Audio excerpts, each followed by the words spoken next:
కొందరు మంచి చేస్తారు, కొంతమంది చెడు చేస్తా ఉన్నారు. ఆ రోజు అడగలేకపోయారు. ఎంతమంది రోగులు ఎంతమంది ఇబ్బంది పడుతున్నారు. ఈ రోజు ఇక్కడికి వెళ్తే ఏది గతి లేదు హాస్పిటల్లో. ఈ రోజు టెక్నాలజీ పెరిగింది. ఇన్ని వేల కోట్ల లక్షలలో కోట్ల రూపాయలు పెడుతున్నారు, కానీ ప్రాణాలు పోతా ఉన్నాయి.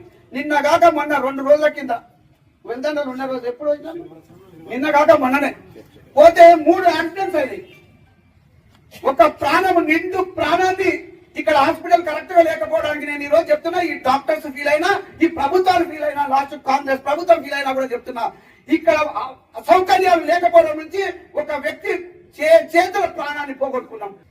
ఒక ప్రాణము నిండు ప్రాణాన్ని ఇక్కడ హాస్పిటల్ కరెక్ట్ గా లేకపోవడానికి నేను ఈ రోజు చెప్తున్నా. ఈ డాక్టర్స్ ఫీల్ అయినా, ఈ ప్రభుత్వాలు ఫీల్ అయినా, లాస్ట్ కాంగ్రెస్ ప్రభుత్వం ఫీల్ అయినా కూడా చెప్తున్నా. ఇక్కడ సౌకర్యాలు లేకపోవడం నుంచి ఒక వ్యక్తి చేతుల ప్రాణాన్ని పోగొట్టుకున్నాం. ఆయన హైదరాబాద్ పోవడానికి దాదాపుగా 1.5 గంటల టైం పట్టింది. ఆ 1.5 గంటల టైంలో కూడా రక్తమంతా పోయేసేసి అది చేయలేక డాక్టర్స్ అక్కడ పంపించేసిండ్రు. ఆ ప్రాణం అక్కడే వదిలిండు. హాస్పిటల్ పోయిండు, ఆ ప్రాణం వదిలేసిండు. ఆ స్పాట్ లో ఒక అతనికి కాలు ఇరిగిపోయింది, ఒక అతను చనిపోయిండు.